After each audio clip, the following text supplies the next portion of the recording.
Ladies and gentlemen, please take your seats.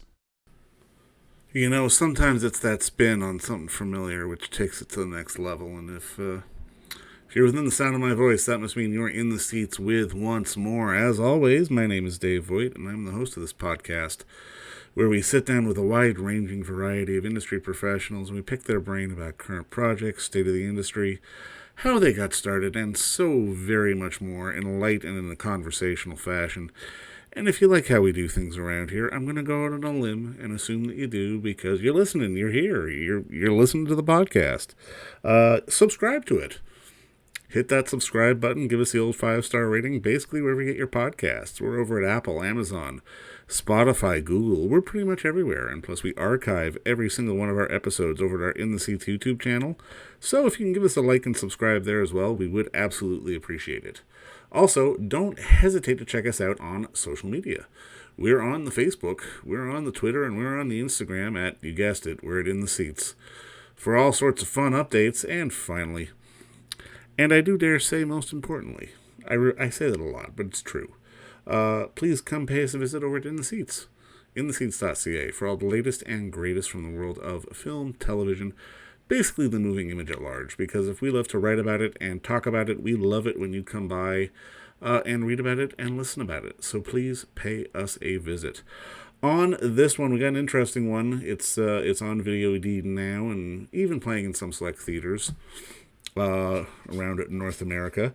It is called The Lost Girls, and it's a spin on it's a spin on the Pan story.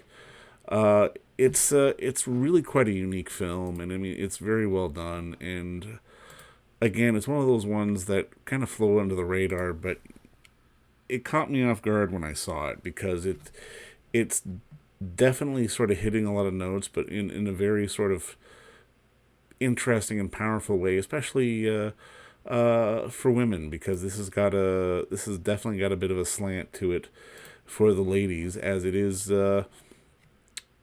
it's the story of, the Darling family, and the Darling, and it plays on the Pan mythology, and it's very much a story of self-discovery and just sort of issues that can translate from generation to generation, and it's really quite well done, and I enjoyed it, and we had the unique pleasure of sitting down and talking with the co-writer and director, Livia De Paolis, about sort of why she wanted to make this film, her background, and so on and so forth. But we had a really interesting conversation, so I hope you enjoy it. But definitely, first off, check out The Lost Girls, which is on video-on-demand platforms now, or in select theaters. Check your local listings. But like I said, as always, first enjoy our talk with Livia, because it is a good one. All right. Now, I mean, obviously, first off, I mean, congratulations on the movie. I mean, I really, really Thank you. enjoyed it. I guess my first Thank question you. is, like, walk me through, I guess, your initial discovery of the book and sort of deciding, you know what, this is a film. Yes. So I read the book in 2003, so a very long time ago. At the time, I wasn't even considering being a director or becoming a director. But I really loved the book. At the time, I was obviously much younger, and I resonated very much with some of the themes in the book that have to deal with really the difficulties of growing up. So I was I had a difficult time no, I'm just kidding. So I was kind of struggling with certain things. And also I was already a creative. And so the sheer creativity and power of the imagination that Peter Pan represents obviously resonated very strongly with me. And I also thought that the book was very cinematographic. So I thought that somebody at some point should have made a movie of that book. And I would have loved to see that movie. And then I made my first feature, Emoticon. And after I did my first feature, I wasn't getting any jobs. So as it happens very often with You have to young make your own. filmmakers. So yeah. And so I decided that I was going to develop another project myself, and I decided to tackle the book that was still my favorite book. Well, I mean, and that's amazing because obviously the Pan story itself, but I mean, just the way you set it up, I mean, it really does sort of highlight sort of the issues around, generational, mistakes that families make and sort of the repeating things and that kind of thing. I loved it thematically. And I mean, obviously, you painted such a beautiful picture. Like, how important was it for you to really try to make sure? Because I mean, I found like the real world event, like, scenes were very grounded and felt very real. But the second it got to fantasy, we felt it. It felt like there was a very clear division. How important was that for you to sort of set up when you're making the film? Right. So the idea was to have it. It was a real challenge because, in a way, the movie is trying to depict an internal scenario, right? It's very allegorical. And so to have the outside world, the Neverland and the fantasy world sort of eventually invade reality, and how would that look visually? So I worked with the director of photography, and we use different lenses and the colors, the colors. There's a clear color palette throughout the movie. But obviously it's the realm of fantasy. I wanted it to be more fantastical. So that was the objective. And also I wanted it to, there is a bit of a progression there in the sense that some fantasy scenes, I wanted them to be very real. Yeah. To get a sense of that wasn't a fantasy, to have that ambiguity. Is this real or is this not real? And then as things progress, then the fantasy becomes more hallucinogenic. Yeah. So then it becomes more distorted a little bit. But then again, when you have Hook kind of coming into my world, then that had to be very real, right? And I think it feels pretty real when it's sitting in the living room with me. Oh no, right? Yeah. No, absolutely. And I mean, I think that dovetails perfectly into my next question, because I mean, the casting is really fantastic. I mean, I'm a big Ian fan, and I mean, admittedly, it feels like a bit of a cheat to have Jolie and Vanessa sort of, playing daughter and mother, but I mean, it really, the entire cast does such a good job. Like, how important was it for you to try to find the right people for the right parts? Well, I think I have. I am very fortunate. I was very fortunate in my first feature with cast as well. And I have been immensely fortunate in my second feature. It's kind of ridiculous how lucky I have been. And yeah, the cast was important. Because, okay, so but we actually cast Jolie before we cast Vanessa, because originally Ellen Burstyn was attached to play the role of and she was the very first person to sign on to the project before, like in 2015, like a long time ago. So but then with COVID, and we had Jolie, so then I asked Jolie, it kind of felt natural to then, have Vanessa. And then for Ian, that was a tricky character to play, because although you would think that every actor would like to play Hook, there is an element of sexual predator in the film. No, very much so. Yeah. In Hook, and some. It was a little bit trickier for actors, especially at the time we cast the film, to want to like engage with that kind of material. But Ian is fantastic. I know you're a big fan. I'm a big fan too.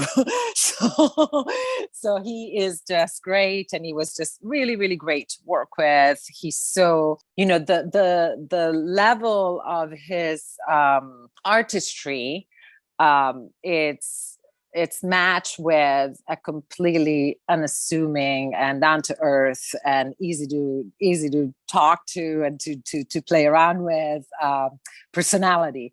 Yeah. So it was just the best to work with him. No, I've had the chance to talk to him myself. He's such a sweetheart of a guy, for sure. But I Yeah, mean, and go ahead.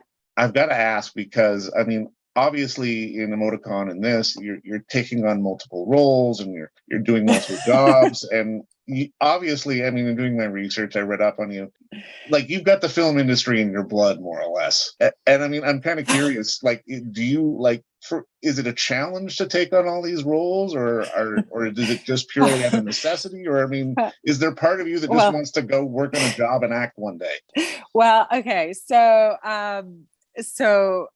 let's start by saying that I have a big of an issue with authority.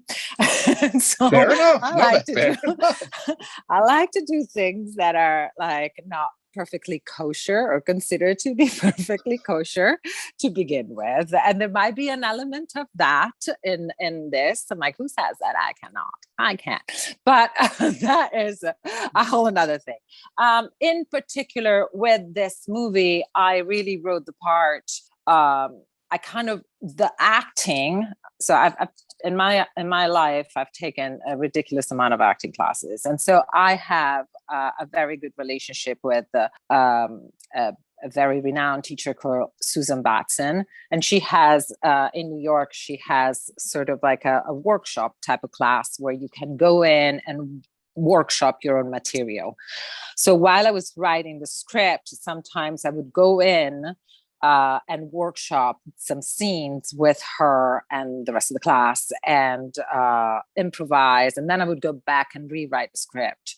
And so that process, and also because the book obviously was so dear to me, I really grew very, very attached to the character. And that's why I really wanted to play it. As for your question, do you want to go off and just act? I just, did a small part in a film directed by Catherine Hardwicke with Toni Collette. It's great. But I think my focus, if I have to pick, I would pick directing. but I still love acting, and I can't think of like, oh, I will never act again. So that is something that I just, I can't really relate to. But directing is my main focus at this time. And in fact, I think that in the next project that I'll do, I'll just direct. I don't even want to write it. I just want to direct because I want to try to do something where I have more distance. Because to be honest, I feel very confident as a director. And I want to, see if that's the case, Well, no, for sure. But I mean, I can imagine that, when you're wearing multiple hats, it definitely sort of pulls focus from one or the other. And I mean, you've kind of already sort of half answered my next question, but like for you, when you're looking at material, is it story or is it character? Like, what kind of draws you into something? In the case, okay, so this is a good question, because in the case of I have a couple of projects that I did not write. I think, and I have a project that I'm actually writing myself, and that is story. Right. And that one, so it's, I would say the answer is the story and the idea behind the story. There's always something. So it's like the meaning. It's the story and the meaning of the story, and also the possibilities. And I tend to be more attracted by ensemble pieces where there are multiple, which are harder to make and harder to finance and harder to cast, and but I find them more interesting. Even when I look at other people's work, I always find ensemble pieces more interesting. And then there is character, which is I always I think I when I look at the scripts that I looked, even though, as I said, I'm not besides there isn't a part for me, so I can't even I can't even try. There isn't. Like, if there was, maybe I would have tried, but there isn't. So I do look at them. I always think like, oh, is this something I would like to play? Even if it's like in The Lost Girls, for instance, you know, I would have liked to play my own daughter. I would have liked to play, like, you know, all the characters. I would have liked to play my grandmother. Like, it's important for me that the characters kind of speak to me in a personal way. For sure. Now, I mean, I'm kind of curious because obviously with Lost Girls, and I mean, the Pan story in general, it allows for so much flexibility and so many different sort of ideas to come from it. From your perspective, what is it about the story of Pan that has made it sustain for so long through so many different adaptations and variations? Well, yeah, I wrote a piece. If you want to look it up online, I will. For a British newspaper called The Big Issue, and in that, I say that, you know, the fact that Peter Pan is it's a masterpiece because it's so rich, and it's been inspired. And that's, like, as a matter of fact, it's been inspiring writers and filmmakers and, you know, artists for a century. Like, there's been, when people are like, oh, another Peter Pan version. And I'm like, yes, because people just really, specifically creative types, I think,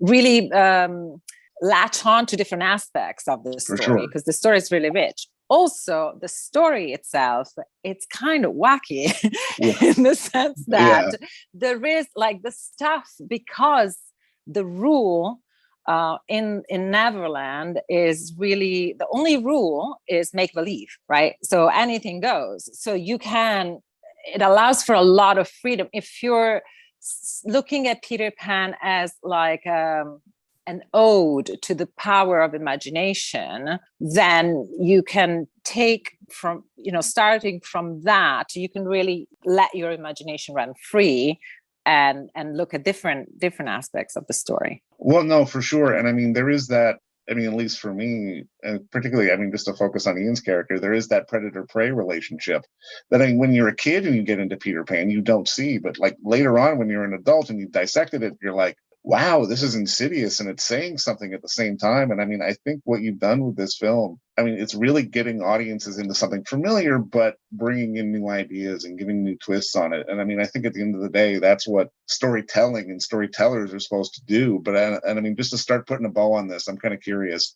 It's something I always like to ask, but can you think back to the younger days? Like, was there like a moment or sort of a piece of work that you saw or a movie or anything that had the light bulb go off for you and go, you know what, I want to get into this business. I got to do it. So this is an interesting question. So I kind of, as we said, I kind of grew up in it. Yeah. And my main idea, like growing up, like not growing up, as a child really, was that I was going to be an actress. And I think in retrospect, I think so I wanted to be an actress for as long as I can remember. Why? I thought about it. And I think that it was because in the environment in which I was, which was the studios in Italy in the 80s, actresses were considered, you know, very important and treated in a very special way. And there was always like, oh, the actress, it's like the star, right?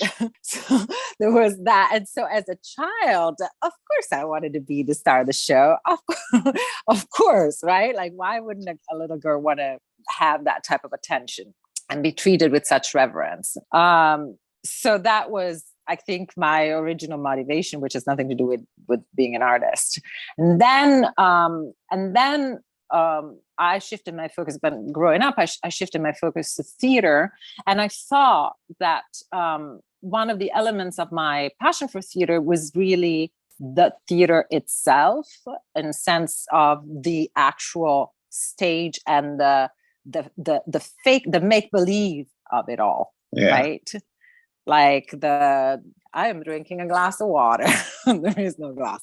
So that element of like curtains and like just the actual physical space right? I remember having great pleasure in just being in the space of the theater.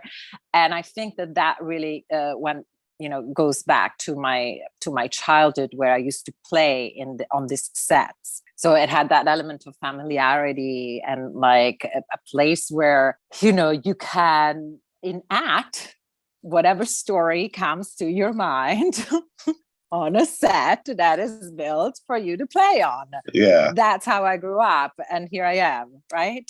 So.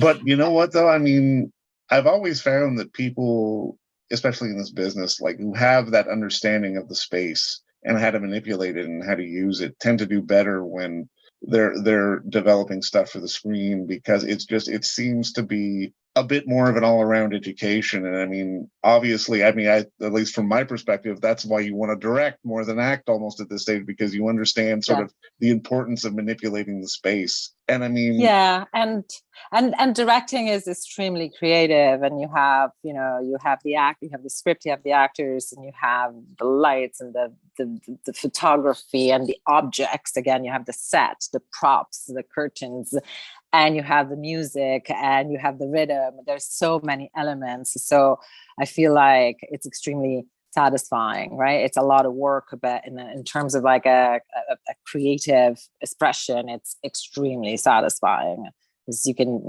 you put it all together, right? There's so many elements. It's a rich meal. Is there a preference for you between working in the theater space and working on the set space? Because I mean, I can imagine they're different beasts to sort of manage, but at the same time, I can also imagine they might be apples and oranges as well. They're different things. I think as an actress, I definitely prefer performing on stage. As a director, I prefer film. You get to run it back to one and start again if you don't like it. Exactly. That would be my yeah. As a director, I prefer that. Yeah, I was actually thinking about it this morning, because the movie opens today, and I was talking to a really dear friend of mine who's a playwright and a filmmaker, and it was like, oh, it's just awful to open a movie. And then I was like, it's even more awful in a certain way, right? Because you're putting yourself out there, and there's so much going on. And then it's even more awful to like open a play, because to open up, I mean, it's wonderful. It's wonderful. And we're immensely privileged people that we get to do these things that we want to do, that we want to do. So it's great, but there is that like sense of tension, which is something to deal with, and it's part of the game. And I have to say, I enjoy it all. Well, I mean, I'm glad you do, because with this film, I think you've done a really interesting piece of work, and I can't wait for more audiences to get to see it, because again, like I said, it's one of those stories that has that sort of element of familiarity, but you're bringing in new ideas, and you're allowing sort of the mythology here to sort of grow and expand in some really interesting ways. And I really enjoyed it. Thank you so much. We had a couple of previews in London, and it's so moving. Like when people, when you see like audience just really responding to the material, and there's always somebody that bursts into tears, like more than one person that bursts into tears, and then you get the message. It's just, I mean, that to me is the definition of success as far as I'm concerned. Like if I'm able to reach another human being and have that person resonate with some elements that I put out there in a profound way, that's what I'm trying to do. So that's mission accomplished. Well, you did that with me, and it opens here in Canada as well today. Thank and you. I think you're going to get those reactions from audiences here too. But again, congratulations on the work, and thank you again for the time. Thank you so much. It was very nice talking to you. Thank you. Nice talking to you too. Okay, bye. And don't forget to visit our friends over at Bay Street Video for all your DVD, Blu-ray rental, or purchasing needs this summer, as they are still open for curbside and some mailing delivery as well. Over at 1172 Bay Street, Toronto, Ontario, Canada, you can give them a call at 416-964-9088. That's 416-964-9088. Or send them an email at baystreetvideoto@gmail.com for any of your DVD and Blu-ray needs.